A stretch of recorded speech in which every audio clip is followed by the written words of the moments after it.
કથા પ્રવાહ કુમારપાળભાઈએ બહુ સરસ વહાવી. 3 દિવસની આજે આ ત્રીજો દિવસ છે. તમે જોયું કે 2 દિવસમાં કુમારપાળભાઈએ આપણે કેટલું બધું આપણને આપ્યું.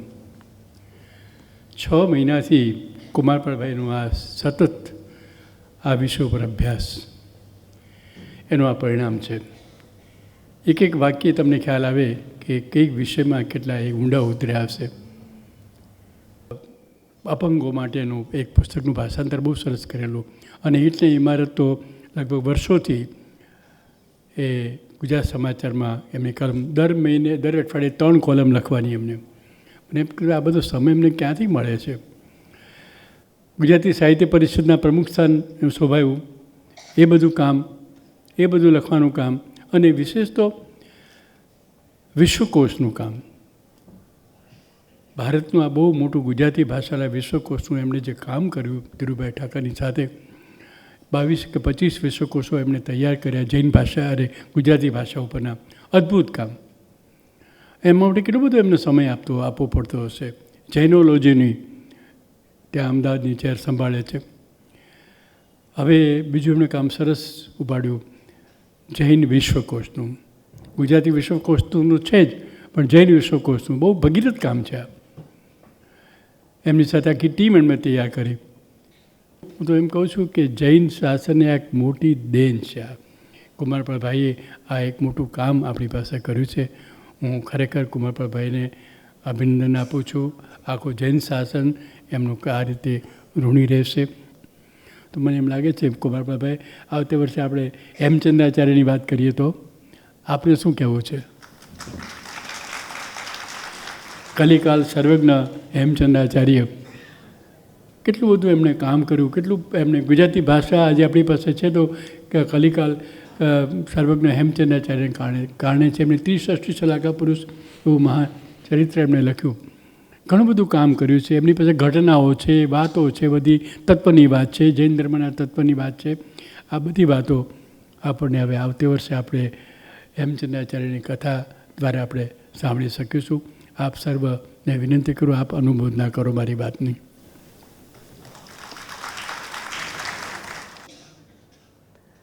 અને કર્મની ન્યારી ગતિ દર્શાવતા પાર્શ્વકુમારે કહ્યું કે આમલકલ્પા નગરીના કોષ્ટક ઉદ્યાનમાં રચાયેલા સમવસરણમાં પાર્શ્વ ભગવાને વંદન કરીને નંદ શ્રેષ્ઠીએ ભગવાનને એક પ્રશ્ન પૂછ્યો. હે કૃપા સિંધુ, એ જમાનામાં લોકોને સંતાનો ઘણા હતા, તમે જાણો છો. હે કૃપા સિંધુ, મારા 11 પુત્રો છે. આમ આજની ભાષામાં કહેતી કે આખી ક્રિકેટ ટીમ છે એમ કહીએ. મારા 11 પુત્રો છે ને 11 પુત્રોમાં જુદી જુદી વિશિષ્ટતાઓ, વિચિત્રતાઓ અને વિલક્ષણતાઓ છે. એક પણ પુત્રના જેવો મારો બીજો પુત્ર નથી. એનું કારણ શું કંઈ સમજાતું નથી. આ નંદ શ્રેષ્ઠીએ પૂછ્યું. ઋષભ નામનો મારો સૌથી મોટો પુત્ર છે, એ શરીરે કુરૂપ છે. અને અજીત નામનો બીજો પુત્ર છે, એ એટલો બધો છે કે એના શ્વાસની અંદર સુગંધ નીકળે છે, એટલો બધો સુંદર છે. સંભવ નામનો ત્રીજો પુત્ર છે, એનામાં એક બહુ વિચિત્ર વૃત્તિ છે, ચોરી કરવાની વૃત્તિ. એટલે ક્યાંય પણ જાય તો કશુંક લેતો આવે ખિસ્સામાં, એટલે બહુ કહેવાય. ચોથો પુત્ર અભિનંદન છે, એ મહાસૌભાગ્યનો સ્વામી છે. 5મો પુત્ર સુમતિ છે, એ અતિ દરિદ્ર છે. પદ્મ નામનો 6ઠ્ઠો પુત્ર થોડી જ મહેનત કરે અને ઘણું દ્રવ્ય ઉપાર્જન કરે છે. સુપાર્શ્વ નામે 7મ પુત્ર, 7મો પુત્ર, એ સદાય તરસ્યો જ રહે છે, ક્ષુધા પીડિત જ રહે છે. ચંદ્ર નામનો 8મો પુત્ર નિર્વદ્ય ભાષી છે અને છતાં સર્વને સુખ આપે છે. સુમતિ નામનો 9મો પુત્ર અતિ ચપળ છે. શીતલ નામનો 10મો પુત્ર પરિમિત ચાલે છે, થોડુંક ચાલીને બેસી જાય છે, પણ આપત્તિઓ કોઈ એને અસર નથી કરતી. અને શ્રેયાંશ નામનો સૌથી નાનો પુત્ર સાવધ્ય ત્યાગમાં ઉદ્યમી છે, પણ છતાં ત્યાગ, ભોગ અને લાભથી વંચિત રહે છે. તો મને આનું કારણ કહો. અને પછી ભગવાન એનું કારણ કહે છે. આ કર્મની કેવી લીલા છે એ તમે જુઓ. આ કર્મની કેવી ગતિ છે એ સમજવું જોઈએ. આપણે કોઈ ઘટના બને ને માણસ કે એનો ભીતરનો ભેદ એ ઉકેલતો નથી, ત્યારે એ ભેદ ઉકેલવા માટે આપણો કર્મવાદ છે. દિવેવ ધમ્મમ પરમાત્માએ સૂત્રકૃતાંક સૂત્રમાં કહ્યું, બહુ સરસ વાક્ય છે. ભગવાનની વાણીની મજા એ છે, દિવેવ ધમ્મમ 3 શબ્દ છે. આપણે એની ફિલોસોફી કરવા જઈએ ને તો 30 વાક્યો જોઈએ. અને ભગવાનની વાણીની બીજી મજા એ છે કે તમે જુઓ ને સમજાય. આપણે જો કે એવું માનીએ છીએ કે જેટલી અઘરી વાણી બોલે એટલો માણસ વધારે વિદ્વાન કહેવાય. તો ભગવાને કહ્યું દિવેવ ધમ્મમ, બસ ધર્મ એ દીપક છે. તારા જીવનમાં એક દીપક આવી ગયો મંગલભાઈ, એટલે તારું મંગલ થઈ ગયું. ધર્મનું દીપક કઈ રીતે મંગલ થાય તમે વિચાર કરો. આ ખંડમાં ચોપાસ ભયંકર અંધકાર છે. એવો અંધકાર છે કે હું મારો હાથ મારી સામે જોઈ શકતો નથી. અને ત્યાં ખૂણામાં ભાઈ એક દીપક પ્રગટાવે, અને દીપક પ્રગટાવે એટલે મારા આખો ખંડ છે એ જળાહળા થઈ જાય. હવે પ્રશ્ન હું આપને એ પૂછું છું, આ દીપક પ્રગટ્યો અને પ્રકાશ થયો એ પૂર્વે પેલો અંધકાર હતો એ ક્યાં ગયો? મને પાછો આપો. તમે કહેશો એ તો નથી. હવે બસ ધર્મ તમારા જીવનમાં એક એવો પ્રકાશ લાવશે કે પછી અંધકારના અસ્તિત્વનું નામ નિશાન નહીં રહે. દિવેવ ધમ્મમનો અર્થ આ છે કે એવો પ્રકાશ કે જે પ્રકાશ અવિચળ અવિરત મારા જીવનમાં સતત રહ્યા જ કરશે. તમે ધર્મનિષ્ઠ માણસનું જીવન જુઓ, એ સતત ધર્મની બાજુ એને ભીતરમાં ધર્મ હોય છે. અને ત્યારે ભગવાને કહ્યું કે તારો જે પ્રથમ પુત્ર કુરૂપ છે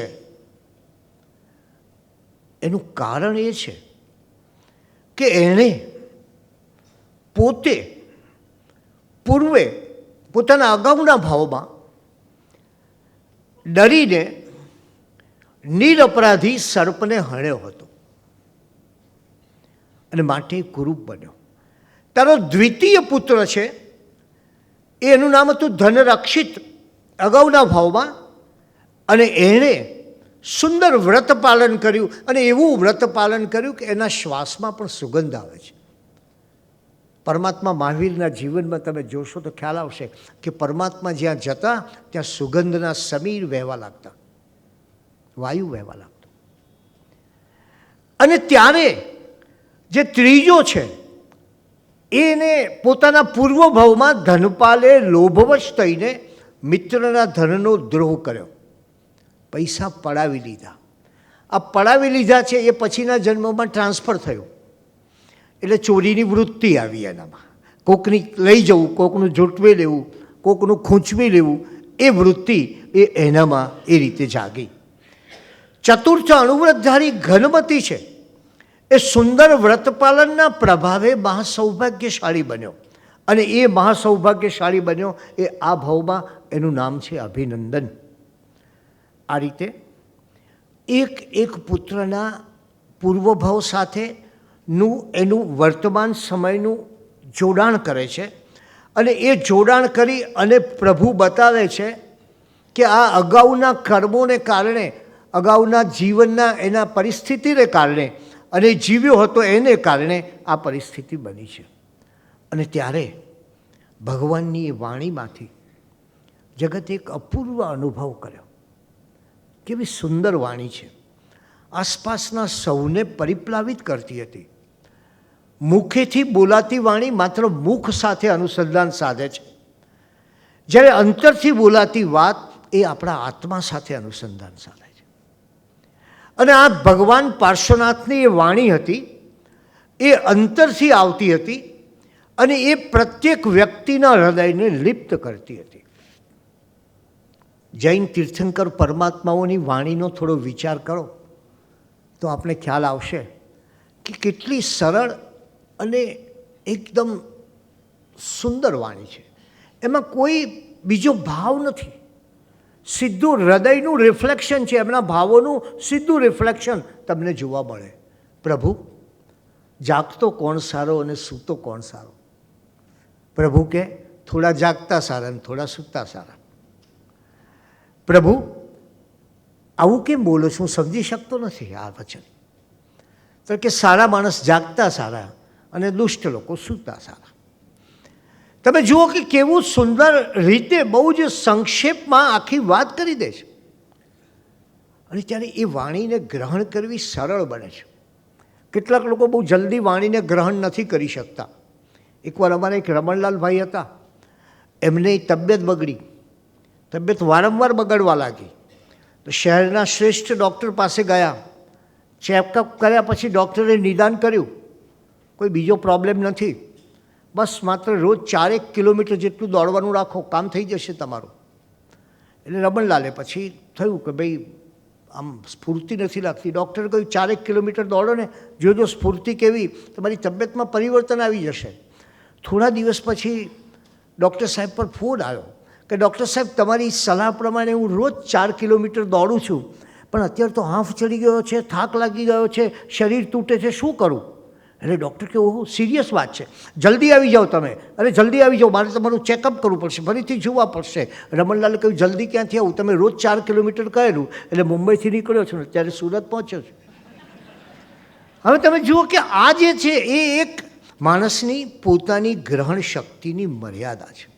અને ત્યારે એ વિચાર કરો કે આ પરમાત્માની વાણી સાંભળી અને શું થયું? પિતા અશ્વસેન સ્વયં પોતાના પુત્રની વાણીથી વિરક્ત બને છે. આ કેવો ચમત્કાર છે જુઓ તમે. અને એ દીક્ષા લે છે. માતા વામાદેવી પણ વિરક્ત થઈ અને દીક્ષાનો સ્વીકાર કરે છે. એ જ રીતે શુભદત્ત આદિ વેદ પાઠી વિદ્વાનો એ પણ દીક્ષિત થાય છે અને ભગવાન પાસે ત્રિપદીનું જ્ઞાન પામી 14 પૂર્વોના જ્ઞાતા અને ગણધર પદના અધિકારી બન્યા. પાર્શ્વ પ્રભુએ ચતુર્વિધ સંઘની સ્થાપના કરી અને એ સમયે શુદ્ધ બુદ્ધિવાળા વિદ્વાન દાનેશ્વરી સાગરદત્તે 8મ તપ કર્યું હતું. ત્યારે રત્નના અધિષ્ઠાયક દેવે આવીને એને તીર્થંકરની પરમ પવિત્ર પ્રતિમા બતાવીને કહ્યું, હે ભદ્ર, આ દેવમાં જ પરમાર્થ છે, એ જ સત્યદેવ છે. અને એક સરસ મજાની પ્રભુની પ્રતિમા એણે સાગરદત્તને આપી. સાગરદત્ત અત્યંત પ્રસન્ન થયો, એને સાધુઓને બતાવી અને સાધુઓએ સાગરદત્તને જીનેશ્વર પ્રભુનો ધર્મ સમજાવ્યો અને સાગરદત્ત એ શ્રાવક બન્યો. એક વખત મુનિઓને પૂછ્યું, મારે આ પ્રતિમાની પ્રતિષ્ઠા કરવી છે તો શું કરવું? ત્યારે મુનિઓએ એને પાર્શ્વનાથ ભગવાન પાસે જવાનું કહ્યું. ભગવાને પોતાના સમવસરને ઉપદેશીને સર્વ અર્હતના અતિશયો વિશે અને તીર્થંકરની પ્રતિમાની સ્થાપના વિશે સઘળી હકીકત કહી. સાગરદત્તે તીર્થંકરની પ્રતિમાની પ્રતિષ્ઠા કરી અને એટલો પ્રભાવ ભગવાનનો અનુભવ્યો કે એને પાર્શ્વ પ્રભુ પાસે દીક્ષા લીધી. આટલું પરિવર્તન, એક સામાન્ય માણસ શ્રાવક થાય, શ્રાવકમાંથી દીક્ષિત થાય, ત્યાં સુધીનું પરિવર્તન એ જોવા મળે છે. અને 70 વર્ષ સુધી ભગવાને આ ઉપદેશથી, પોતાની દેશનાથી આ જગતને નવો માર્ગ બતાવ્યો. એ જમાનામાં જરા હિસ્ટોરિકલ રેફરન્સ લઈએ, તાપસ પરંપરાનું બહુ પ્રાબલ્ય હતું અને તપને નામે અજ્ઞાન અને કષ્ટ પુષ્કળ ચાલતા હતા. ત્યારે ભગવાન પાર્શ્વનાથે જગતને વિવેકપૂર્ણ તપ કરો, પણ વિવેકપૂર્ણ તપ કરો એની વાત કરી અને જ્ઞાન વૈરાગ્યપૂર્ણ ઉપદેશથી તપનું સાચું સ્વરૂપ પ્રગટ કર્યું. તપમાં જડતા આવી ગઈ, તપમાં પ્રદર્શન આવી ગયું, તપમાં અવિવેક આવી ગયો, તપમાં ઉલ્લાસ ચાલ્યો ગયો. એવી સમયે પાર્શ્વનાથ ભગવાને આ જગતને વિવેકપૂર્ણ તપ, સાચું વિવેકપૂર્ણ તપ, તો જ તમારું ભીતર જાગે એની વાત કરી. આશ્ચર્યની વાત તો એ છે, તમે જો થોડોક ઇતિહાસ જુઓ તો, કે એ જમાનાના બીજા ઋષિઓ, એક બહુ મોટો ઋષિ પીપલાદ નામનો છે, એ પીપલાદ ઋષિ પર પણ પાર્શ્વનાથ ભગવાનના વિચારોનો પ્રભાવ છે. એનાથી વધારે આશ્ચર્યની વાત એ છે કે એ જમાનાનો એક મોટો સંપ્રદાય મુંડક સંપ્રદાય, એ મુંડક સંપ્રદાય બરાબર પાર્શ્વનાથના ઉપદેશોને પ્રભાવથી જીવે છે. અને એક બહુ જ મહાન ઋષિ, અતિ જ્ઞાની, જેનું નામ છે નચિકેતા. આપણે કદાચ યમ અને નચિકેતાનો સંવાદની વાત સાંભળી હશે. બહુ જ અદ્ભુત હાઇટ છે. કોઈક વાર સમય મળે મુંડક ઉપનિષદ વાંચશો, બહુ ખુશ થઈ જશો તમે. એ નચિકેતા પર પણ એમનો પ્રભાવ છે. મેં અગાઉ કહ્યું હતું તેમ ગ્રીસના પાયથાગોરસ, તમે વિચાર કરો, ગ્રીસમાં હતો એ માણસ. અને એ પાયથાગોરસ એ જીવાત્માના પુનર્જન્મમાં માનતો હતો. આ તપાસ કરવા જેવો વિષય. એ કર્મ સિદ્ધાંતમાં માનતો હતો. એથી વધારે એ પાયથાગોરસ, આ મહાન ગણિત શાસ્ત્રી, એ કેટલીક વનસ્પતિઓને અભક્ષ્ય માનતો હતો. અને એ સ્વીકારતો હતો કે માણસ પોતે પુનર્જન્મ પામતો હોય છે. અને એ વિચારતો હતો કે આત્માની તુલનામાં, તમે જો તદ્દન જૈન ધર્મ, આત્માની તુલનામાં દેહ એ નશ્વર છે, એટલે શરીર કરતાં આત્મા એ શાશ્વત છે, એમ પાયથાગોરસ એ જમાનામાં માનતો હતો.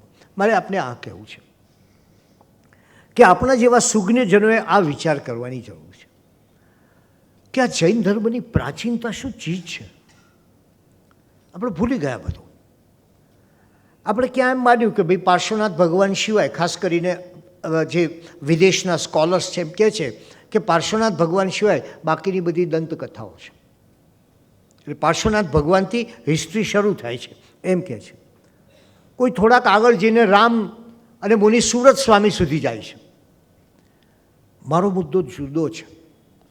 આ દેશમાં હિસ્ટ્રીને વાર્તા રૂપે મૂકવામાં આવતી હતી. આ દેશમાં ઇતિહાસને કોઈ જુદા રૂપમાં મૂકવામાં આવતો હતો. ઇતિહાસ જ હતો, પણ એનું રૂપ જુદું હતું. અને એટલે જ તમે જુઓ તો અત્યારે દુનિયાનો એક અતિ પ્રાચીન ધર્મ, જેનું નામ છે વાનપો, તિબેટમાં પાળવામાં આવે છે. એ વાનપો ધર્મ તદ્દન તમને લાગે જૈન ધર્મ પ્રમાણે છે. એટલે આનો અભ્યાસ થાય, આનું સંશોધન થાય તો આપણને ઘણી વસ્તુઓ મળે.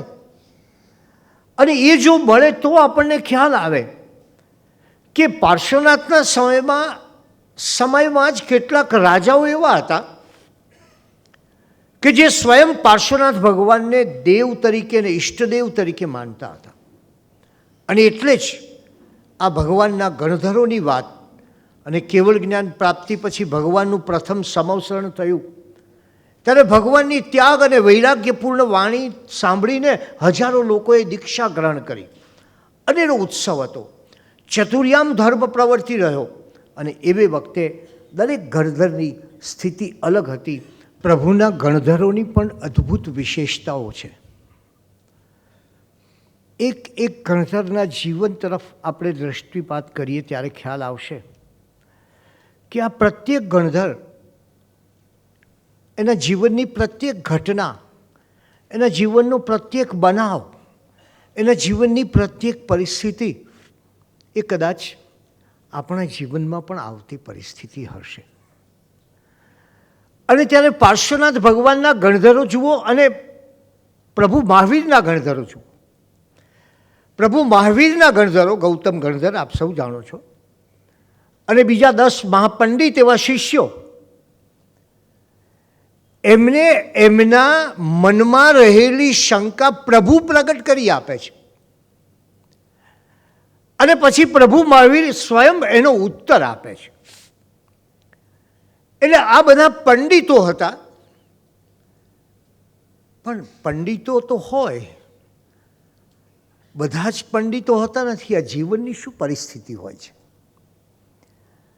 અને આ જીવનની પરિસ્થિતિનો ખરો અર્ક તમારે જોવો હોય તો પ્રભુ પાર્શ્વનાથના ગણધરોમાં જોજો.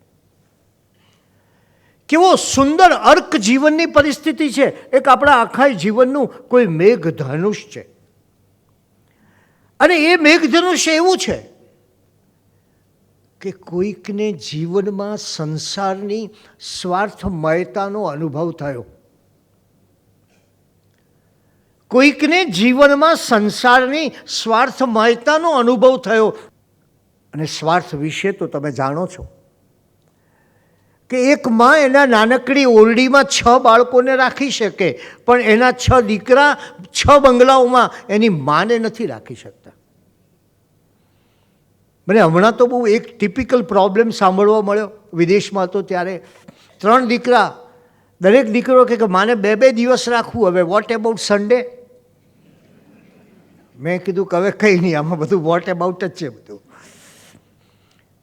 વિચાર કરો તમે કે જીવનમાં જે સ્વાર્થમયતા જુએ અને પરિવર્તન આવે અને પછી પ્રભુની પાસે જાય અને એનું આખું પરિવર્તન થઈ જાય. એ સ્વાર્થમાંથી નિસ્વાર્થ, નિસ્વાર્થમાંથી વૈરાગ્ય. આ પ્રભાવની કલ્પના કરો. પાર્શ્વનાથ ભગવાનનું શાસન તો બહુ વધારે વર્ષો રહ્યું નથી, પણ જે પ્રભાવ છે એની કલ્પના કરો. જીવનમાં સૌથી આઘાતજનક વાત હોય તો તે મૃત્યુ છે, અને સૌથી મોટી આઘાતજનક વાત હોય તો તે એ કે આપણે એમ માનીએ છીએ મૃત્યુને કે બીજા જવાના છે, આપણે તો પરમેનન્ટ છે, આપણને કશું થતું નથી. માણસની મોટામાં મોટી વંચના જ એ છે કે જન્મે છે બંધ મુઠ્ઠીમાં અને લઈને આવે છે મૃત્યુ, અને ક્યારેય એ બંધ મુઠ્ઠીને જોતો જ નથી. સાદા શબ્દમાં કહું તો માણસે સૌથી મોટી વંચના કરી હોય તો એ મૃત્યુની છે. છેતરપિંડી કરી હોય એ પોતાના મૃત્યુ સાથે. અને આ જૈન દર્શન એક જ એવું દર્શન છે મિત્રો કે જે દર્શને મૃત્યુ કેમ પામવું ને એ બતાવ્યું છે. ક્યાંય સંલેખના નહીં મળે, તમે જોઈ આવજો. ક્યાંય સમાધિ મરણ નહીં મળે તમને. એ મૃત્યુ કઈ રીતે પામવું એની આખી ટેકનિક, અને આની બહુ મહત્તા એ માટે છે કે મેં એવા માણસો પણ જોયા છે કે જિંદગીની અંતિમ ઘડીએ આમ કરું તેમ કરું, આમ દોડું કરે છે. એને જો એક જૈન ધર્મનો સમાધિ મરણનો ખ્યાલ મળી જાય, એને જો જૈન ધર્મની સંલેખનાનો ખ્યાલ મળે, અને સંલેખના એટલે કેવી સંલેખના? માણસ ધીરે ધીરે પોતે ભોજન છોડે, જળ છોડે, સૌથી પહેલાં લોકોની ક્ષમા માગે, ક્ષમામાં પણ પહેલાં એની ક્ષમા માગે જે પોતાની નજીકના છે, એની ક્ષમા માગે. કારણ કે નજીકનાને આપણે વધારે લાભ આપ્યો હોય ગુસ્સાનો કે જે કંઈ હોય તે.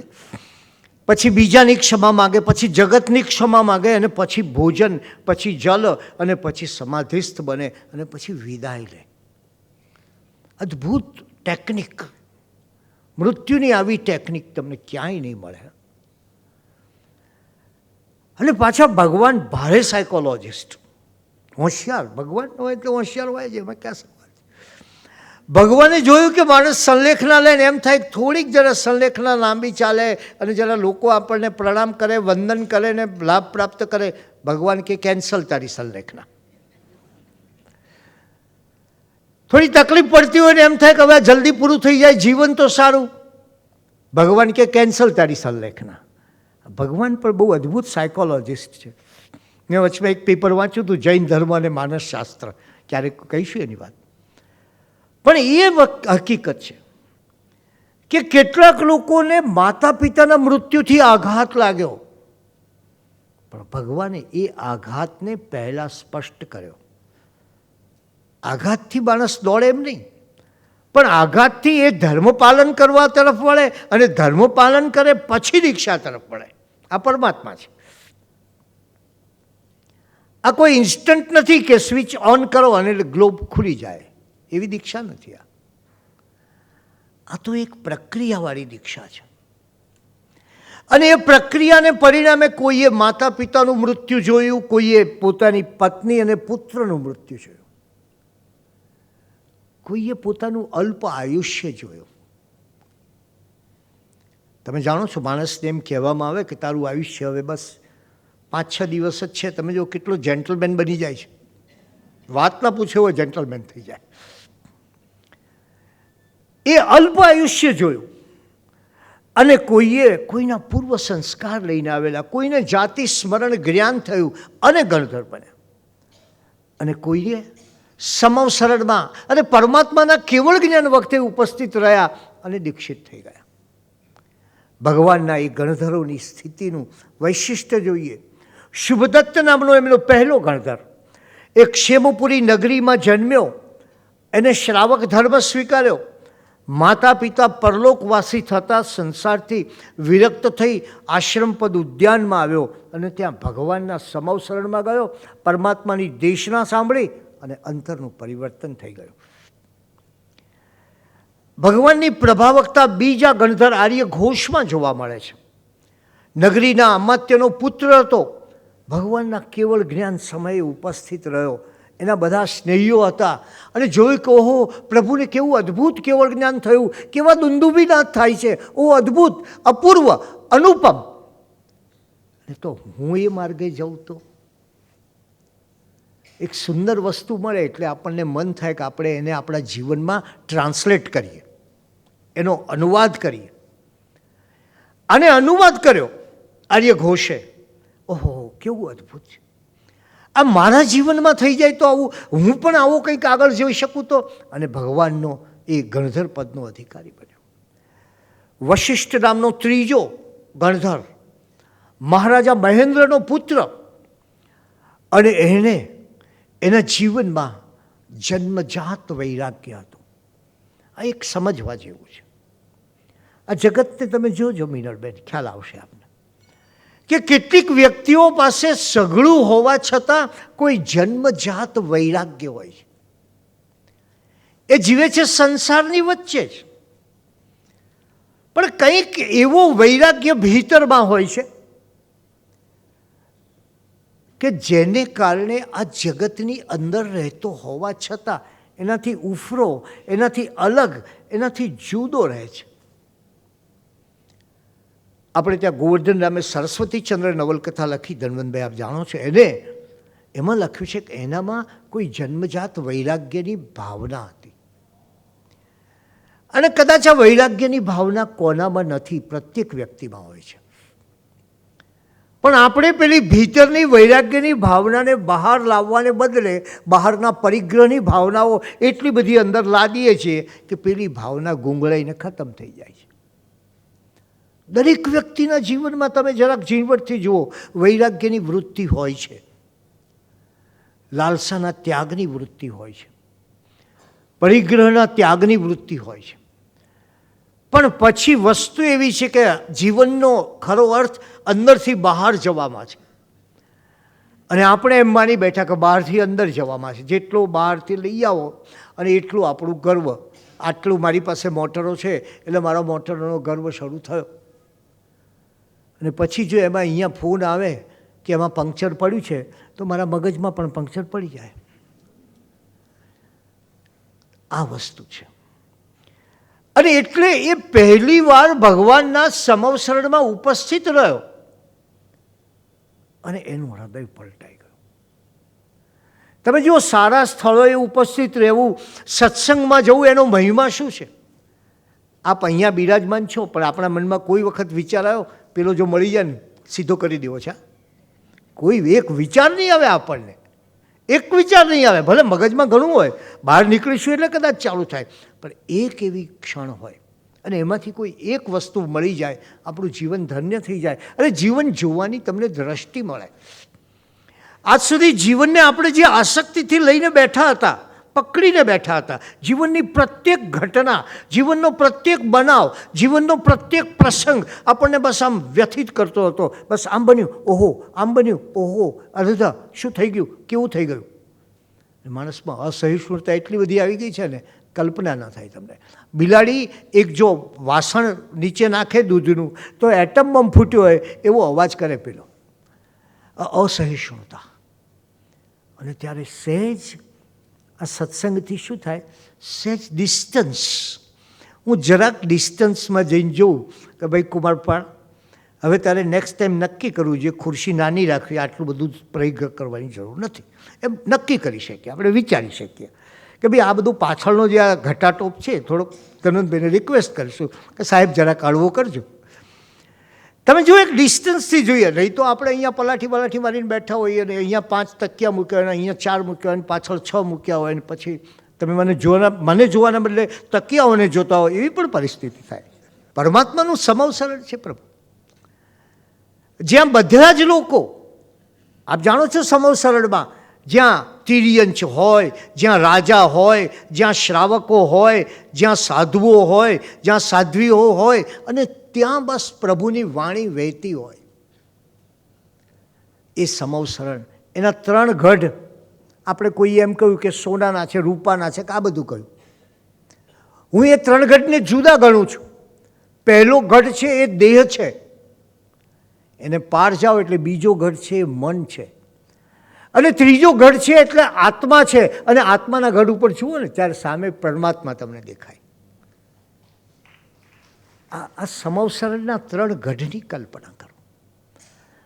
અને ત્યારે એ 3 આ વ્યક્તિ બેઠો અને એનો દેહને પાર થઈ ગયો, મનને પાર થઈ ગયો. દેહને પાર થવું બહુ અઘરું છે, બહુ અઘરું છે.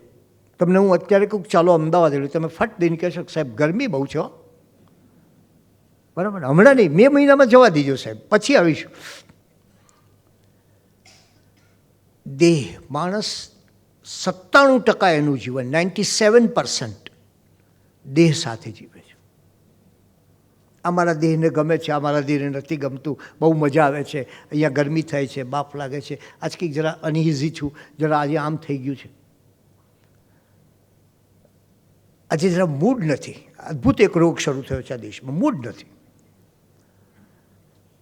હવે તમે વિચાર કરો કે આ દેહ સાથે રહેનારો માણસ એ માંડ મન સુધી પહોંચે છે, કારણ કે મન અને દેહ લગભગ પેરેલલ ચાલતા હોય છે. એમાંથી તમે આત્મા તરફ જાઓ, જ્યાંના દેહ છે, જ્યાંના મન છે, માત્ર આત્મા છે. અને આત્મા પાસે જાઓ એટલે સામે સમવ સરળમાં બેઠેલા પરમાત્માનું તમને પાવન દર્શન થાય. એ પાવન દર્શન આ વશિષ્ઠને થયું. અને પરમાત્માનો પ્રભાવ તો જુઓ, આર્ય બ્રહ્મ નામનો એક બીજો વ્યક્તિ, મહારાજા કનકકેતુનો પુત્ર, પાર્શ્વનાથ ભગવાનના કેવળ જ્ઞાનના સમય જાણ્યું, એમને થયું, એમને કેવળ જ્ઞાન થયું. પાર્શ્વકુમારને, યોગી પાર્શ્વને લાવ હું દર્શન કરું. અને દર્શન કરતાં કરતાં એમની પાસે જાય છે, દેશના શ્રવણ કરવા જાય છે, દેશના સાંભળે છે, અને એના જીવનનું પરિવર્તન થઈ ગયું. એ જ રીતે મૃત્યુના આઘાતોથી પણ લોકોએ ભગવાન પાસે જઈ અને સાંત્વના પામ્યા અને એમાંથી વૈરાગ્ય પામ્યા.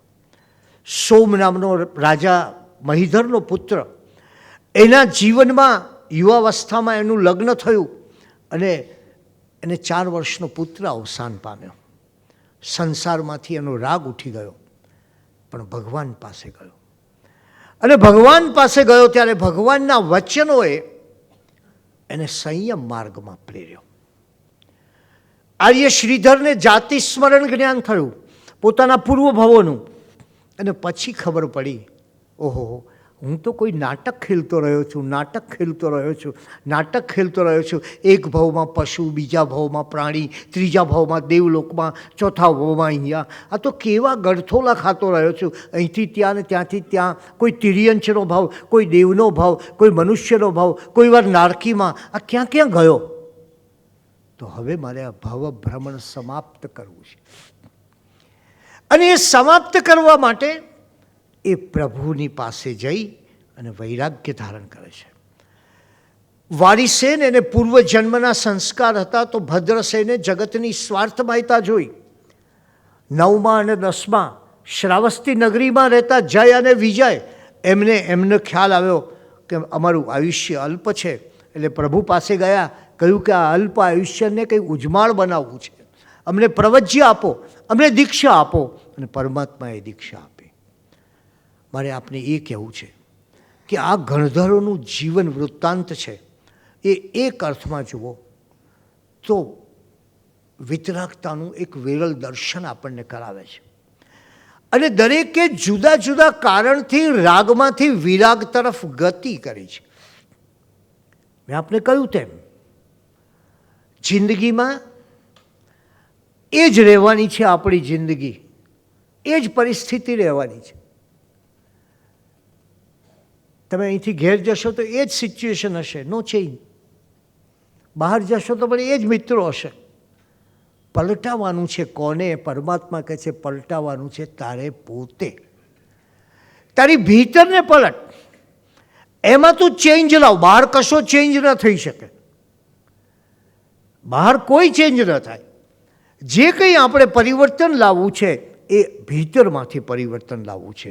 અને એટલે જ એ ભીતરમાંથી પરિવર્તન જો આવે, પેલા કવિએ બહુ સરસ કહ્યું છે, કીડા જરાસા ઓર પથ્થર મેં ઘર કરે.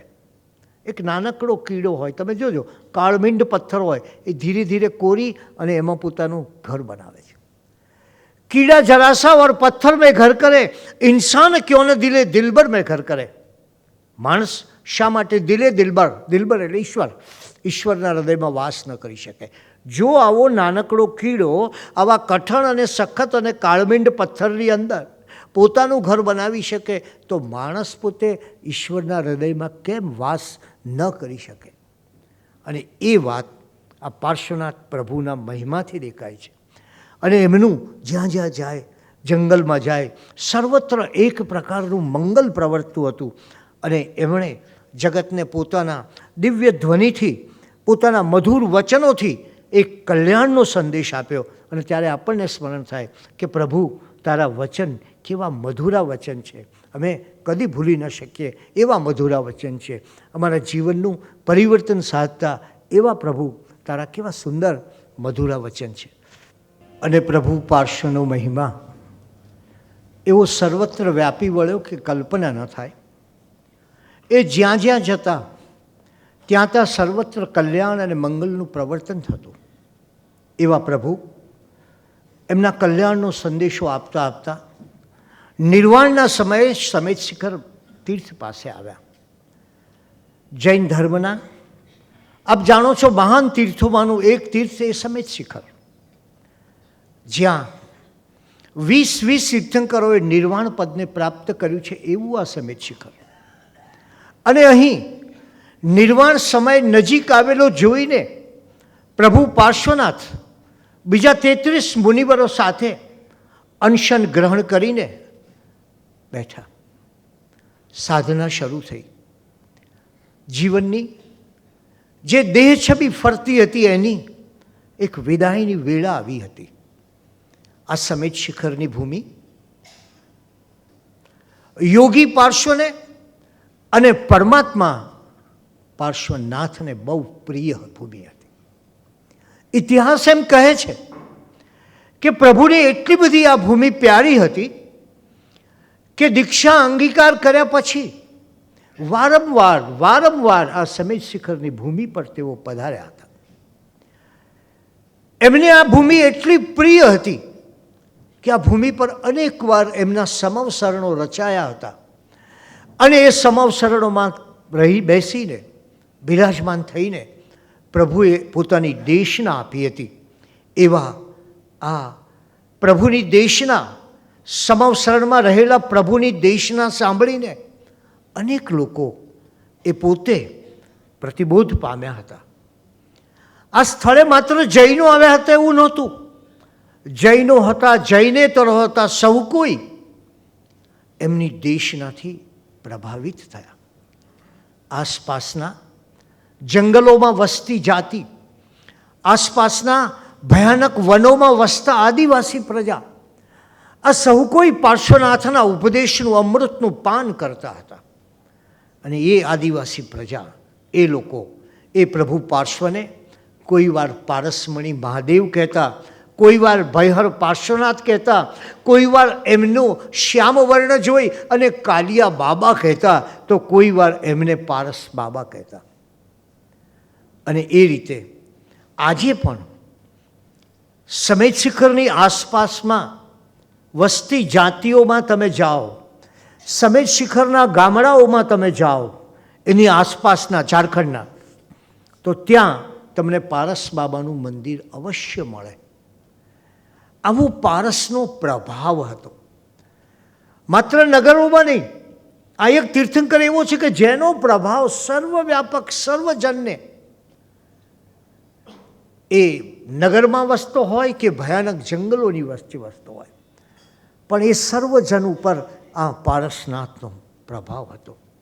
અને એટલે જ આસપાસના લોકો સમ્મેત શિખર તીર્થાધિરાજને પારસ બાબાના પહાડ તરીકે ઓળખાવે છે, પારસનાથના પહાડ તરીકે પણ ઓળખાય છે. ઈસરી રેલવે સ્ટેશન એ આજે પણ પારસનાથ રેલવે સ્ટેશન તરીકે પ્રસિદ્ધ છે.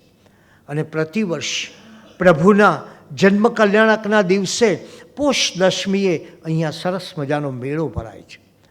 એટલે કે સમેત શિખરના કણે કણમાં પાર્શ્વ પ્રભુની ભાવનાઓ ગૂંજી રહી.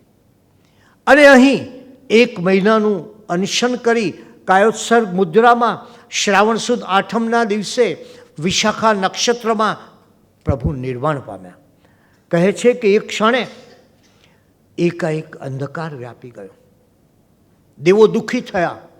છેવટે ઇન્દ્રએ દેવો અને માનવોને સાંત્વના આપતા કહ્યું, પ્રભુના નિર્વાણનો શોક કરવા જેવો નથી.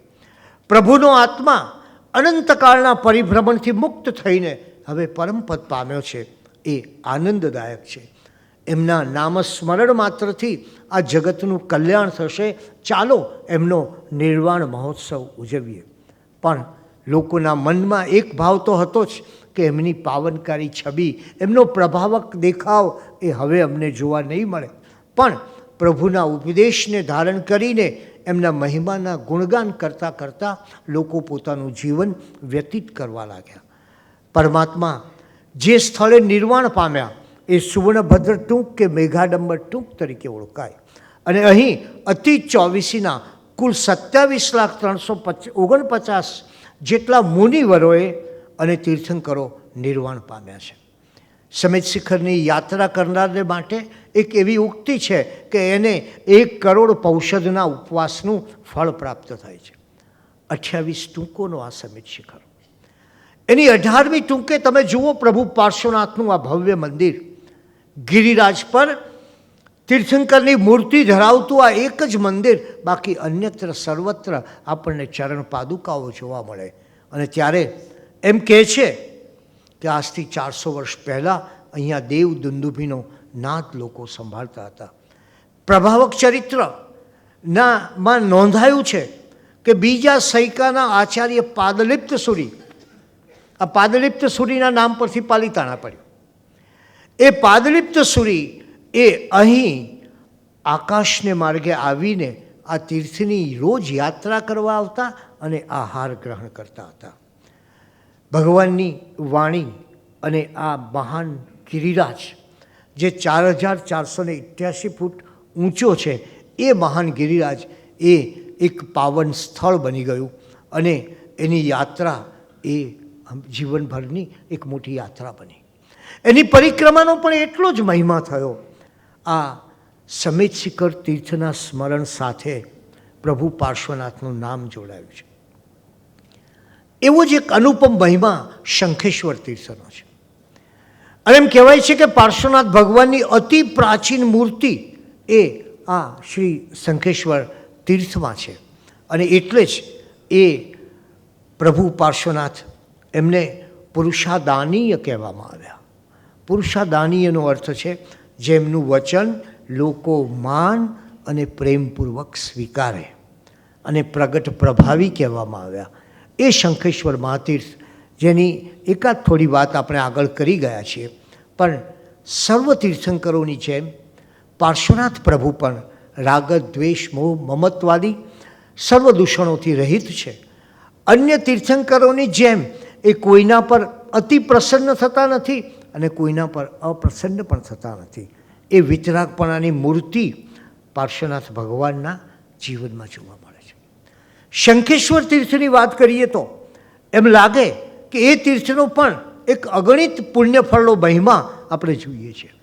સ્વયં એના સ્તોત્ર તમે વાંચો તો ખબર પડે કે મુસલમાન રાજાઓએ પણ આ શંખેશ્વર તીર્થનો મહિમા કર્યો છે. અને એ પ્રાચીન તીર્થ, એની મૂર્તિને શાશ્વત પ્રાયઃ કહેવામાં આવે છે. અને એ શંખેશ્વરની સેવા ભક્તિ કરવા માટે 18 વર્ણના લોકો ત્યાં આવે છે. અને એને ચિંતામણી રત્ન તમારા જીવનને ભરી દેનારું રત્ન તરીકે ઓળખવામાં આવે છે.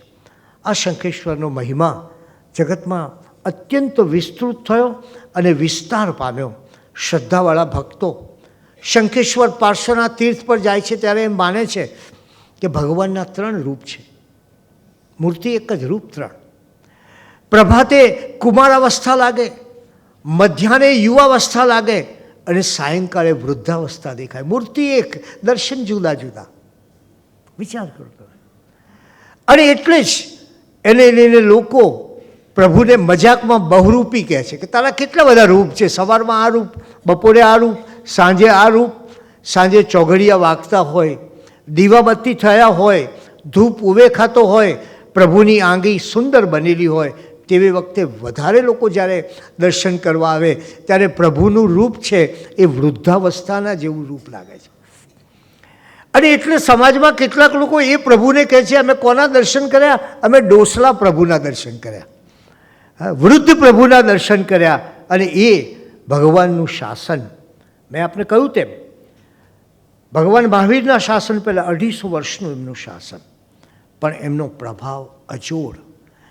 એમનું આદેય નામકર્મ એટલું મોટું કે અતીત, વર્તમાન અને અનાગત એમ 324માં તેઓ પૂજાયા અને હવે પછી પૂજાશે. એવા 16,000 દેવદેવીઓના પરિવાર ધરાવતા મહાસતી પદ્માવતી, સમ્યક દેવી દ્રષ્ટિ એ મોક્ષ સાધનામાં સહાયક કહેવાય, અમંગલનો નાશ કરનાર કહેવાય, ભક્તોનું કલ્યાણ કરનાર કહેવાય. એ મહાદેવી પદ્માવતી તીર્થોની રક્ષા કરનાર કહેવાય, ભક્તોના વિઘ્ન દૂર કરી અને એના મનોરથોને પૂર્ણ કરનાર કહેવાય. આ સમ્યક દ્રષ્ટિ દેવ વિશે થોડીક વાત કરી લઉં આપણી સાથે. જૈન ધર્મમાં ઉપાસ્ય અને આરાધ્ય કોઈ હોય તો દેવ, ગુરુ અને ધર્મ. સર્વપ્રથમ વિતરાગ દેવ, પછી મહાવ્રતધારી ગુરુ, પછી શ્રુત ધર્મ, શ્રુત ચારિત્ર રૂપ આપણો ધર્મ. એ પછી ચોથા ક્રમે કોઈ આવે તો એ આવશે ધર્મના આધારરૂપ ચતુર્વિધ સંઘ.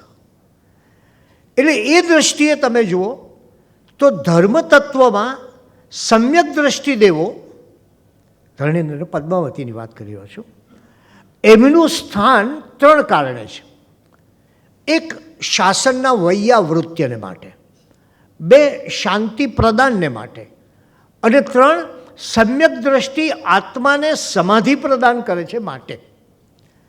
આપણા સ્તોત્રમાં તમે જાઓ, ઉવસગ્રહ સ્તોત્ર જુઓ, ભક્તામર સ્તોત્ર જુઓ, કલ્યાણ મંદિર સ્તોત્ર જુઓ, લઘુ શાંતિ જુઓ. આ બધા સ્તોત્રની અંદર સમ્યક દ્રષ્ટિ દેવોની વિશિષ્ટ આરાધના અને સાધના જૈન મહાત્માઓએ કરી છે. અને સમ્યક દ્રષ્ટિ આત્માના પ્રશ્નોના નિવારણની વાત પણ એ ગ્રંથોમાં કરી છે. એમના જીવનમાં એમને કારણે બનતી ચમત્કારી ઘટનાઓનું આલેખન છે. આપણે આગળ જોયું, નાગરાજ ધર્ણેન્દ્રએ પેલા દ્વાર ખોલી નાખ્યા, તો એ શ્રદ્ધાનો વિષય છે.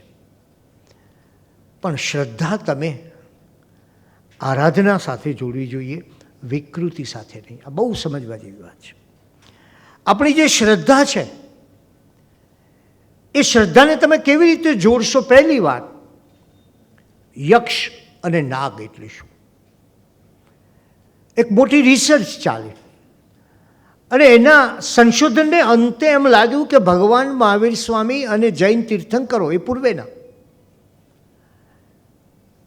એમને એક પરંપરા બાજુમાં ચાલતી હતી, એ વૈદિક પરંપરા હતી, હિન્દુ ધર્મની પરંપરા. એક બીજી પરંપરા હતી, એ યક્ષ પરંપરા હતી અને નાગ પૂજા કરતી પરંપરા હતી. એટલે ભગવાન મહાવીર સ્વામી યક્ષના નિવાસસ્થાનોમાં રહેલા.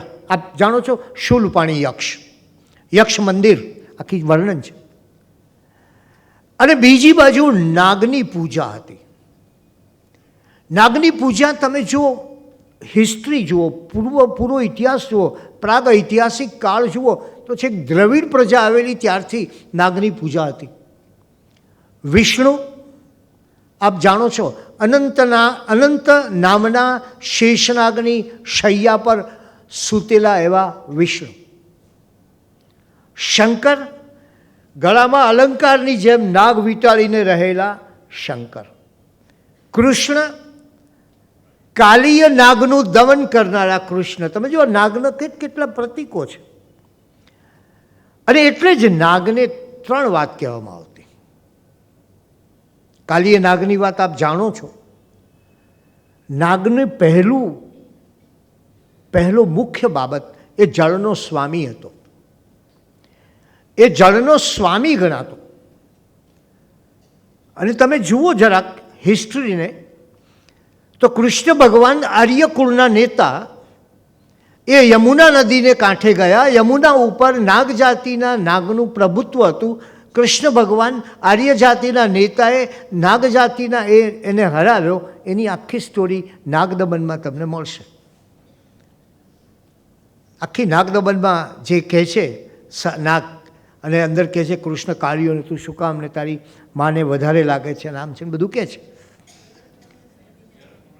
જળ કમળ છાંડી જાને વાળા સ્વામી મારો જાગશે. આખું તમે ભણેલા છો એટલે વધારે તો ક્યાં હું કહી શકું આમાં. પણ એ જે જળ કમળ છાંડી જાને બાળા એ આખો હિસ્ટોરિકલ પર્સ્પેક્ટિવ છે.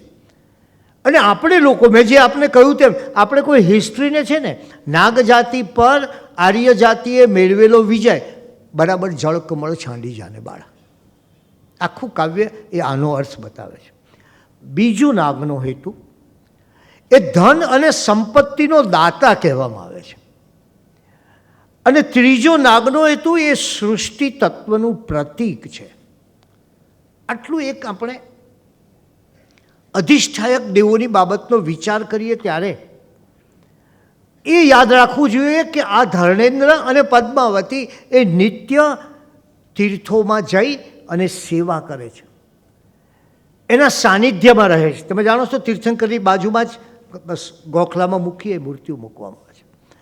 અને જે તીર્થના સાનિધ્યમાં રહેતો હોય એ તીર્થને કેટલી નજીકથી જોતો હોય અને એ તીર્થ લોકોનું કલ્યાણ કરતો હોય છે.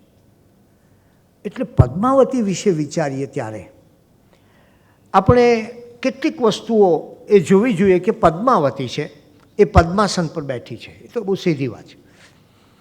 મહાલક્ષ્મી, સરસ્વતી ને ગાયત્રી પણ પદ્માસન પર બેસે છે. હિન્દુ દેવીઓ પણ પદ્માસન ઉપર છે. કમળ છે એ ત્રણેય ભુવનનું આધિપત્ય સ્વીકારે છે. કેટલાક જગ્યાએ પદ્માવતીના એક હાથમાં કમળ હોય છે અને ક્યાં વરદમુદ્રા હોય છે એક હાથમાં, એટલે હાથ આમ કરેલો હોય છે વરદમુદ્રામાં. 3 હાથમાં પાસ, અંકુશ અને બીજો રૂ હોય છે. દેવીઓના 2 સ્વરૂપ છે આપણે ત્યાં, એક રુદ્ર સ્વરૂપ અને એક સૌમ્ય સ્વરૂપ. દુર્ગા તમે જાણો છો હિન્દુ પરંપરામાં એ રૌદ્ર સ્વરૂપ છે. કાલી એ રૌદ્ર સ્વરૂપ છે. અને પદ્માવતી છે એ એક સૌમ્ય સ્વરૂપ છે. ત્રિષષ્ઠી શલાકા પુરુષમાં એનું વર્ણન આપતા પદ્માવતી કલ્પ અને પદ્માવતી દંડકમાં એનું વર્ણન મળે છે. અને એમાં કહ્યું છે કે એક પહેલું એના ગુણો કયા કે પાર્શ્વનાથ પ્રભુની શાસન સેવિકા. બીજી વાત, કુકડો અને સર્પના વાહનવાળી પદ્માસના. પછી આપણે ત્યાં એવું પણ બન્યું પાછળ જતાં કે એ સર્પના મોઢા ઉપર કુકડો મૂકી દીધો, એટલે કુકડાનું મોં રાખ્યું અને સર્પનો બાકીનો દેહ રાખ્યો. એવી શિલ્પાકૃતિઓ પણ આપણે ત્યાં બની છે. સુવર્ણ અને રાતા પુષ્પ જેવા વર્ણવાળી, ચતુર્ભુજ 4 ભુજાવાળી, માથે 3 અથવા 5 ફણાઓની સર્પાકૃતિવાળી, 3 નેત્રવાળી, 3 લોકને મોહિત કરનારી અને શિવની જેમ સૌમ્ય રૂપથી જગતનું કલ્યાણ કરનારી એવી આ પદ્માવતીની વાત છે. આ પદ્માવતીનો મહિમા શું છે? અહીંયા મારે તમને ગ્રંથની વાત કરવી છે. હે દેવી પદ્માવતી, ગ્રંથો કહે છે, વિમળ અને શ્રીમાન એવા, વિમળ એટલે નિર્મળ, શ્રીમાન એટલે સમૃદ્ધ, દરેક પ્રકારની સંપત્તિ એટલે ધન નહીં, બીજી આધ્યાત્મિક સંપત્તિથી સમૃદ્ધ. વિમળ અને શ્રીમાન એવા જૈનેન્દ્ર ધર્મને તું પ્રગટ કર, આ એનું કર્તવ્ય છે. અને એટલે જ એને મોક્ષ સાધનામાં સહાયક કહી છે, અમંગળોનું નાશ કરનારું કહ્યું છે, ભાવિક ભક્તોનું કલ્યાણ કરનારી કહી છે, જેના દર્શન માત્રથી હૃદયમાં શાંતિનો પ્રાદુર્ભાવ થાય એવું કહી છે. અને એ પાર્શ્વનાથ પ્રભુના છત્ર રૂપે છે. એટલે કે એના મસ્તક ઉપર પાર્શ્વનાથ પ્રભુ બિરાજમાન છે. આ મસ્તક છે એ બ્રહ્મરંધ્ર છે. આપ જો જય હિન્દુ યોગની અથવા આપણી યોગ પ્રણાલીને જાણો તો બ્રહ્મરંધ્ર છે. એટલે પદ્માવતી દેવીના બ્રહ્મરંધ્ર ઉપર પાર્શ્વનાથનો પ્રભા એટલે પ્રકાશ રહેલો છે. સામાન્ય રીતે લોકો એમ માને છે, હવે મૂળ વાત આવી મારી, કે આ પદ્માવતી દેવી એ સુખ સંપત્તિ આપનારા માતાજી છે, બરાબર ને? પદ્માવતી દેવી તે પૂર્વના અશુભ કર્મના ઉદય, આપત્તિ વિપત્તિ કે કષ્ટ પીડા આવે તેવા કટોકટી ભર્યા પ્રસંગે પણ તીર્થંકર પરમાત્મા તરફ આપણી દ્રઢ ભક્તિ, પ્રસન્નતા અને એ ભક્તિમાં અભિવૃદ્ધિ કરતી રહે છે. એનું કામ આ છે, આપણી ભક્તિમાં અભિવૃદ્ધિ કરવાનું. જૈન ધર્મમાં અને જૈન શાસનમાં વજ્ર જેવી શ્રદ્ધામાં અભિવૃદ્ધિ થતી રહે એ પદ્માવતીનું કાર્ય છે. એ કાર્ય છે, આપણે જુદું માની બેઠા છીએ. અને એટલે જ એમ કહે છે કે દેવ દેવીઓ, આ પદ્માવતી છે તે એ દેવી છે. અને દેવીને કોઈ ચરિત્ર એટલે એમની બાયોગ્રાફી, ક્યાં જન્મ્યા, શું કર્યું, કેમ થયું, એ કોઈ મળે નહીં તમને. એને કોઈ અવસ્થા એક જ છે, યુવાવસ્થા, બીજી કોઈ અવસ્થા નથી. બાલ્ય અવસ્થા નથી કે વૃદ્ધાવસ્થા નથી. આ દેવીના ચરિત્રની એક વિશેષતા છે. અને બીજું કે પદ્માવતીને કૃપા કરનારી, પ્રસન્ન રહેનારી દેવી તરીકે દરેક જગ્યાએ આપણે ઉલ્લેખ કર્યો છે. મંત્રવિદો પણ એને મહાદેવી તરીકે સ્તવના કરે છે. તંત્રવિદો, પેલા મંત્રવિદો, તંત્રવિદો પણ એને વિવિધ ઉપચારોથી, વિવિધ વ્યવહારોથી પૂજે છે. અને યોગીઓ એનું ધ્યાન ધરે છે. અને એટલે એની મૂર્તિઓ ઉત્તર ભારત, બિહાર, બંગાળ, મધ્યપ્રદેશ, ગુજરાત અને રાજસ્થાનમાં તમને ઠેર ઠેરથી પદ્માવતીની મૂર્તિઓ મળે છે. હવે મૂળ વાત, મારો પ્રશ્ન અહીંયા તમારી સામે છે, અથવા આપણે સાથે સહચિંતન કરવું છે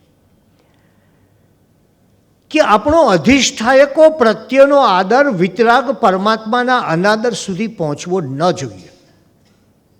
જે પાર્શ્વનાથ ભગવાને મિથ્યા કર્મકાંડોની સામે અવાજ ઉઠાવ્યો, ત્યારે મેં અહીંયા વાંચ્યું કે કોર્ટ કચેરી અને હજી અધૂરું હોય તેમ લખેલું કે દુશ્મનને વશીકરણ કરવા માટે પણ આ મંત્ર વાપરો. એટલે આ જાણે કોઈ જડીબુટ્ટી હોય દરેક રોગોની, દરેક મુશ્કેલીઓની, દરેક આફતોની, દરેક મૂંઝવણોની. એમ લખ્યું કે એક જગ્યાએ બહુ સરસ લખ્યું છે. હવે તો જો કે આપણે બહુ કંઈ કામમાં નહીં આવે, પણ તમને કહી તો દઉં કે પ્રિય વ્યક્તિ સાથે અંતરના તાર તૂટી ગયા હોય તો જોડવા માટેનો પણ આ મંત્ર છે.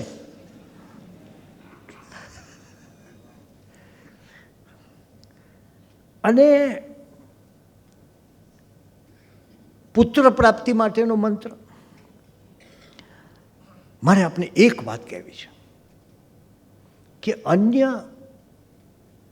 ધર્મો અને જૈન ધર્મમાં એક તફાવત આપણે ભૂલી ગયા, ના બહુ સમજવા જેવું છે. હિન્દુ પરંપરામાં દેવી એ પોતે સર્વોચ્ચ રૂપે બિરાજે છે. પાવાગઢમાં આપ જાઓ તો મહાકાળી, બરાબર, આ હિન્દુ પરંપરા છે. પાવાગઢમાં મહાકાળી સિવાય બીજું કંઈ નહીં. અંબાજીમાં જાઓ આપ અંબા માતાના દર્શન કરશો, બરાબર છે ને? હિન્દુ પરંપરામાં દેવી એ સર્વોચ્ચ સ્થાને છે. ચોટીલામાં જાઓ તો તમને ચામુંડા માતાના દર્શન થશે. જ્યારે એ પરંપરાનો પ્રભાવ અહીંયા મળ્યો અને પછી મેં તમને કહ્યું તેમ આ બધું ધીરે ધીરે ધર્મમાં એટલું બધું દાખલ થઈ ગયું કે હું ઘણીવાર તો એમ જોઉં, અને ખાસ કરીને વિદેશમાં આ બધા જે લોકો જાય એ લોકો એમ કહે કે જો તમે આ કરશો ને, આ મંત્ર બોલશો કે આ પદ્માવતીનું પૂજન કરાવશો તો તમારા ઘેર શાલીભદ્રની પેટીઓની પેટીઓ ઉતરશે. હવે મેં કીધું કે આ કહે છે બરાબર છે, પણ ઇન્કમ ટેક્સવાળાને ખબર પડે તો એનું શું થશે? મારે તમને કહેવું છે, આનાથી ચેતજો. ખાસ મારો હૃદયપૂર્વકની અપીલ છે કે આ તફાવતને, એટલે મેં એક જગ્યાએ વાંચ્યું કે મહાવશીકરણ મંત્ર 5,10,000 જાપ કરી મંત્ર સિદ્ધ થાય તો આ વશીકરણ મંત્રથી દુશ્મનને પણ સ્વાધીન કરી શકાય છે. હવે આ જો કોઈ ચૂંટણીવાળાને ખબર પડે તો કેટલું મોટું કામ થઈ જાય. હા, આ રોજ સવારે કેટલા બધા સ્ટેટમેન્ટ તમે વાંચો છો, આપણું આખું ટેલિવિઝન એનાથી ભરાઈ ગયું છે. અને એક જગ્યાએ મેં વાંચ્યું કે આ મંત્ર છે એ જ્યારે કાગડો બોલતો હોય ત્યારે 108 વાર જપવો. હવે આ તો બહુ ડિફિકલ્ટ છે, વેરી ડિફિકલ્ટ. 108 વાર પાછો કાગડો બોલવો જોઈએ. હવે કાગડા કેટલા લાવવા, કેટલા બોલાવવા, એ ટાઈમે આપણે જપ થવો, આ બધું કેટલું સિંક્રોનાઇઝ કરવું પડે.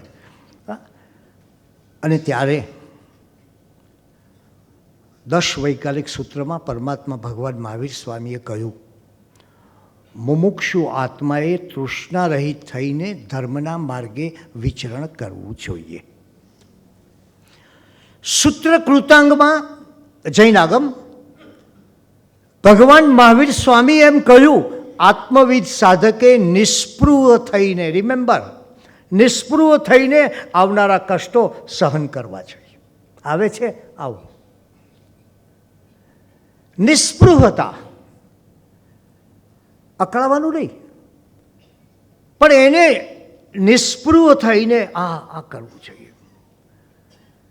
અને 10 વૈકાલિકમાં એક જગ્યાએ કહ્યું પરિગ્રહ એટલે શું? જૈન દર્શનમાં સૌથી પહેલી વાત અપરિગ્રહ છે. આપણા ગ્રંથોએ કહ્યું કે અપરિગ્રહ નહીં હોય તો અહિંસાનું પાલન નહીં થાય. અહિંસા તો પછી છે, પહેલાં અપરિગ્રહ છે. ત્યારે 10 વૈકાલિક સૂત્રોએ કહ્યું કે પરિગ્રહ એટલે શું? પરિગ્રહ એટલે વસ્તુ કે વ્યક્તિ પ્રત્યેનો મમત્વ ભાવ, એને દૂર કરો. હવે તમે આ મંત્રાનુષ્ઠાનને જોજો. એક ધર્મની દિવ્યતા હોય છે, ધર્મની એક દિવ્યતા હોય છે, અને એ ધર્મ આપણને, માનવને દિવ્ય માનવ બનાવી દે છે. અને ત્યારે એ દિવ્ય માનવને ભૌતિકતામાં ખૂંપાવી દેનારી વ્યક્તિ કેવી? ત્યારે ફરી પાછા ભગવાન મને યાદ આવે. ભગવાને ઉત્તરાધ્યાન સૂત્રમાં એક બહુ સુંદર વાક્ય કહ્યું છે, 2 જ શબ્દ, શ્રદ્ધા પરમ દુર્લભ, શ્રદ્ધા અત્યંત દુર્લભ છે. આપણી શ્રદ્ધાની આપણે તપાસ કરવી જોઈએ. આપણે ભીતરમાં એમ માનવું જોઈએ કે મારા જીવનનો પાયલોટ તીર્થંકર પરમાત્મા છે, બીજા કોઈ નહીં. પાયલોટ સુબોધભાઈ, આપણે જ્યારે ફ્લાઇટમાં જાઓ તમે, ત્યારે તમે કોઈને પેલા પાયલોટને નીચે બોલાવો છો કે ભાઈ જરા આવો, જરા જોઈ લઉં ગઈકાલે ઉજાગરો કરે છે કે નથી કર્યો? કંઈક થઈ જાય, એક્સિડન્ટ થઈ જાય, એને પૂછો છો કંઈ તાવ થર્મામીટરથી માપી લીધું છે ને ડૉક્ટરને બતાવીને આવે છે ને કે એમને આવે છે? તમે તો બેસો છો ને પેલો એમ કહે કે મિસ્ટર કપૂર ચલાવે છે તો ચલાવો, જે હોય એ કપૂર હોય કે સુગંધ હોય, જે કંઈ નામ હોય પણ બેસી જઈએ છીએ. તમને આ વિમાનના પાયલોટ ઉપર શ્રદ્ધા છે, પણ આ તીર્થંકરના પાયલોટ ઉપર કેમ નથી? આપણો ખરો પાયલોટ તો આ છે. તો જો આપણે દુઃખથી ડરીને આમ દોડી જઈશું, મારો પ્રશ્ન આ છે, મારો પ્રશ્ન આ છે કે મારા જીવનમાં એક નાનકડી મુશ્કેલી આવે અને હું સીધા દેવદેવીઓ પાસે પહોંચી જાઉં, તો મારી ભક્તિનું શું? વિતરાગ તરફની મારી આસ્થાનું શું? અને એટલે જ એ આસ્થા ને માટે આમાં વિવેક જોઈએ. જેમ કર્મકાંડમાં વિવેકની વાત પરમાત્મા પાર્શ્વનાથ ભગવાને કરી, એ જ રીતે આમાં વિવેકનો વિચાર આપણે સૌએ કરવો જોઈએ. અને એટલે એ પદ્માવતી, દેવી પદ્માવતી, કલ્યાણકારી પદ્માવતી, આપણા જીવનમાં આપણને સુખ, શાંતિ અને કલ્યાણ આપનારી પદ્માવતી, એ પદ્માવતીનું એકાદ સ્તવન સાંભળી લઈએ. પદ્મા માતા મારા મનમાં બિરાજે, પદ્મા માતા મારા મનમાં બિરાજે, પદ્મા માતા મારા તનમાં સમાજે, પદ્મા માતા મારા તનમાં સમાજે, પદ્મા માતા મારા મનમાં બિરાજે. અનન્ય સેવિકા પાર્શ્વ પ્રભુના, અનન્ય સેવિકા પાર્શ્વ પ્રભુના, જય જય માતા પદ્માવતીજી, પદ્માવતીજી, પદ્માવતીજી, પદ્મા માતા મારા મનમાં બિરાજે. ભગવાન પાર્શ્વનાથે એક નવા યુગનું સર્જન કર્યું. 16,000 સાધુઓ, 38,000 સાધ્વીઓ, 1,64,000 શ્રાવકો અને 3,27,000 શ્રાવિકાઓનો એમનો ધર્મ પરિવાર હતો. કલ્પના કરો આ આંકડાઓ જ્યારે વાંચો ત્યારે, કે એ જમાનામાં ને આ જમાનામાં આપણી સંખ્યા કેટલી ઓછી થઈ ગઈ. એક કેવો સમય હશે જૈન સમાજનો, અને આજે કેવો સમય આવ્યો છે જૈન સમાજનો. એક બીજી પણ વાત થઈ શકે આમાં, કે 16,000 સાધુઓ અને 37,000 સાધ્વીઓ, 1,64,000 શ્રાવકો અને 3,27,000 શ્રાવિકાઓ, એટલે કે સાધુઓ કરતાં શ્રાવિકાઓ વધારે હતી, સાધ્વીઓ વધારે હતી, અને શ્રાવકો કરતાં શ્રાવિકાઓ વધારે હતી. એટલે કેટલાક સજ્જનો મને એમ કહે છે કે આ ધર્મ વિશેષ કરીને બહેનો દ્વારા ટક્યો છે. પણ મૂળ વાત આ છે કે એક એવો યુગ એમને સર્જો કે જ્યાં કર્મકાંડનું બાહુલ્ય અને એથી વિશેષ તપ. જૈન ધર્મને માત્ર તપોધર્મ આપણે નથી કહેતા, દાન, શીલ, તપ અને ભાવ, એ રીતે વાત કરી છે. આ 4 પાયા છે, એક પાયો નથી. અને ત્યારે તપને એક સાચા પરિપ્રેક્ષ્યમાં મૂકી આપવાનું કામ, અને એમ જગતને બતાવવાનું કે આ તપ એ કોઈ જીવનને રૂંધી નાખવાનું, ચૂસી નાખવાનું, શોષી નાખવાનું કામ નથી, પણ તપ એ તો આત્માની વસંત છે.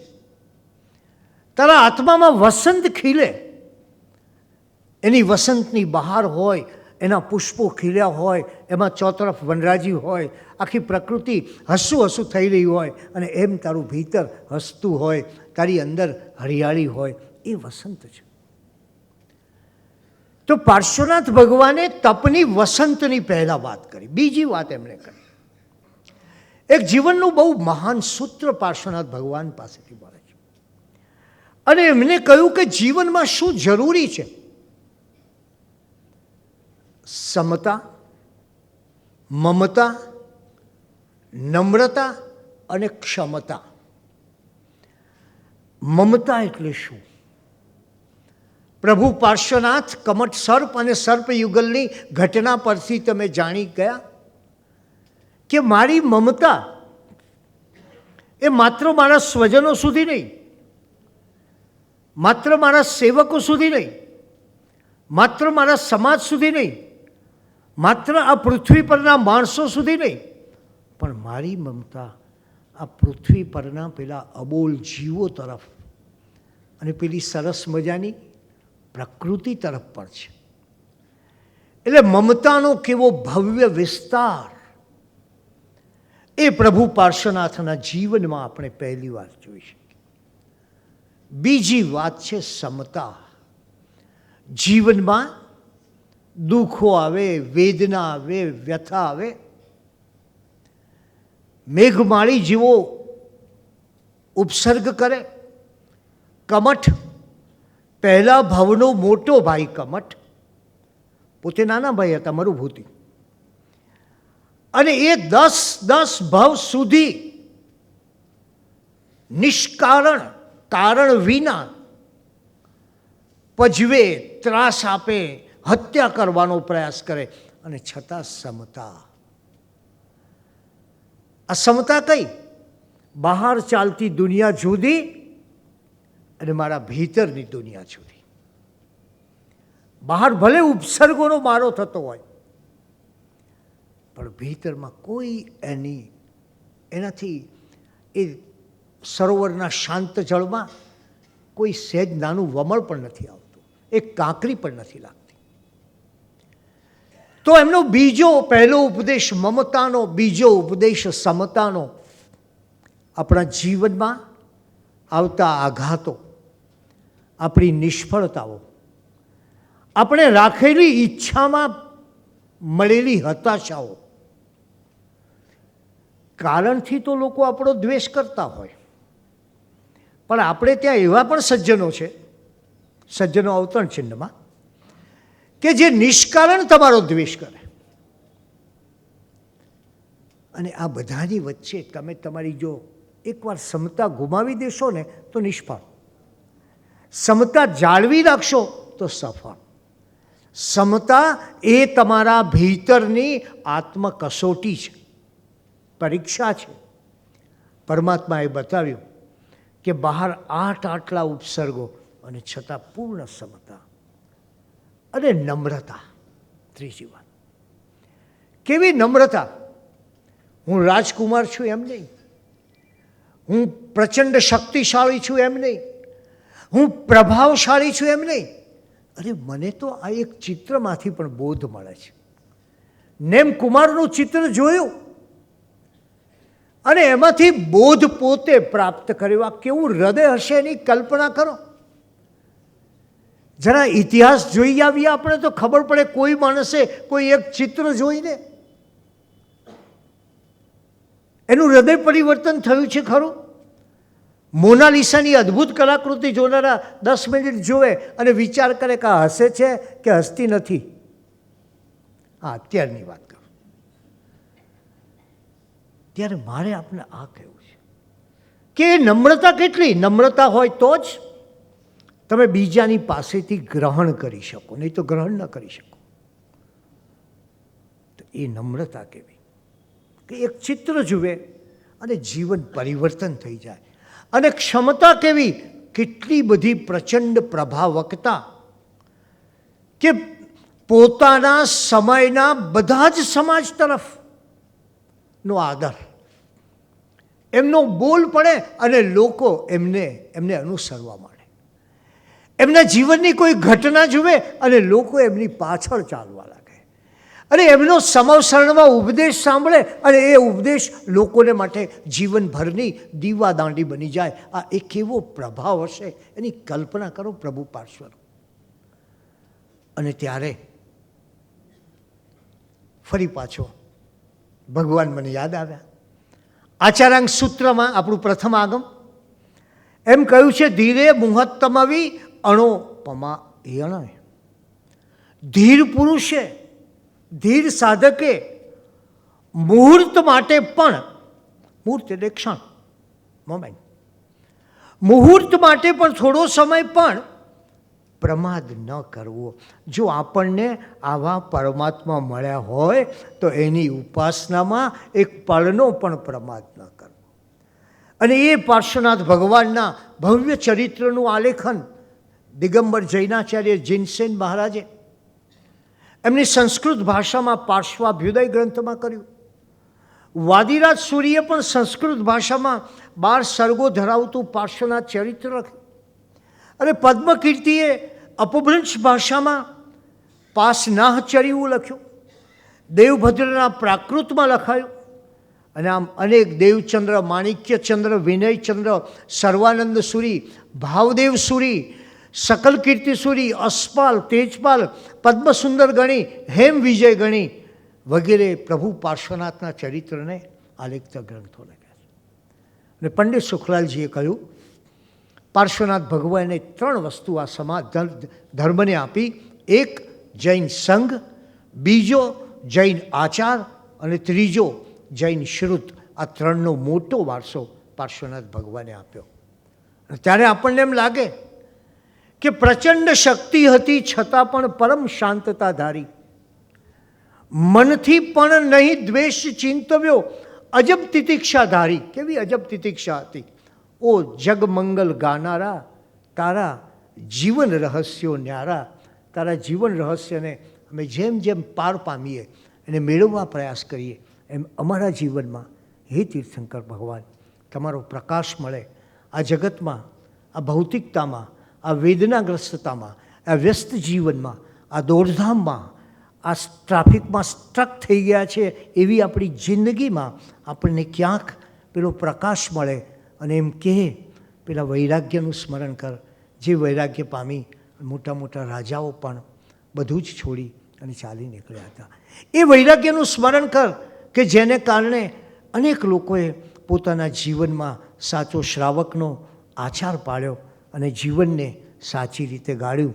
આજે આ કથાને અંતે એટલી જ આપણે સૌ ભાવના સેવીએ કે આપણા સૌ પર પ્રભુ પાર્શ્વનાથના, ધર્મેન્દ્રના, પદ્માવતીના અને સૌના આશીર્વાદ ઉતરે અને એ આશીર્વાદને પરિણામે આપણા જીવનમાં આ વિતરાગતાનો થોડોક પ્રકાશ, થોડોક આનંદ, થોડોક ઉલ્લાસ, થોડોક ભાવ, થોડીક લગ્ની, થોડીક ધર્માભિમુખતા, થોડોક પ્રસાર અને થોડુંક ભીતરની વસંત પ્રાપ્ત થાય એવી ભાવના સાથે આપ સૌના ખૂબ આભાર સાથે જય જિનેન્દ્ર. પ્રભુજી મારા પ્રેમથી નમો, મૂર્તિ તારી જોઈને ઠરું. અરે પ્રભુ પાપ મેં કર્યા, શું થશે હવે ધર્મ નહીં કર્યા. માટે હે પ્રભુ તમને વિનવું, તારજો હવે પ્રભુજીને સ્તવું. દીનાનાથજી દુઃખ કાપજો, ભવિક જીવને સુખ આપજો. આદિનાથજી સ્વામી મારા ગુણ ગાઉં છું.